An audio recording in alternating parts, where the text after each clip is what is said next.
Yeah, so there's a great scene or great passage in the Phaedrus, one of Plato's dialogues, where the whole dialogue is this extended flirtation between Socrates and this young boy named Phaedrus under a tree on a day not unlike this one. It was very, very hot, and they went walking in the countryside in Athens, and they ended up talking about love poetry and then rhetoric, and then writing. And Socrates tells this story. Now, when we tell stories about Plato, what they did in the 4th century BC was they would tell stories about the Egyptians. The Egyptians were to Socrates what Socrates is to us. Okay, so he told this myth, and this I promise this is to your question. I promise. Stick with me for a moment. So he says the god Thoth, who was the great inventor god of the Egyptian gods.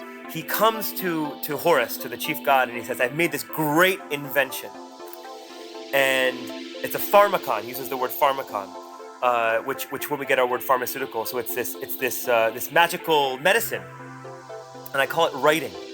And it will be a way for us to always remember things, and it will be this incredible aid to human memory, right? And here's how it works. And you write these little marks on it in a hieroglyphs on the thing, and this will help us our memory. And Horace, this is Socrates telling the story, and Horace answers, and he says, "Now, like all inventors, Thoth, you are not the best judge of your own invention. Yeah. And in fact, what you've invented is not an aid for memory. What you've invented is the destruction and the end of human memory.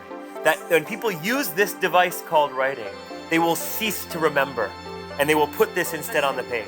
Yeah. And from the 3rd century BC, when writing, was taking hold of Greek culture, moving from an oral culture to a culture of texts, to today is one long story of the passage of human memory into the preservation of memory in writing, and ultimately in ones and zeros and on iPhones in our pockets.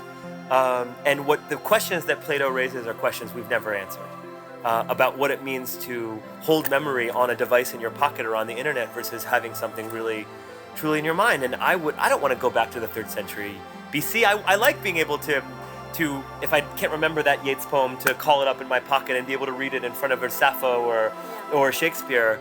But at the same time, it comes at a price.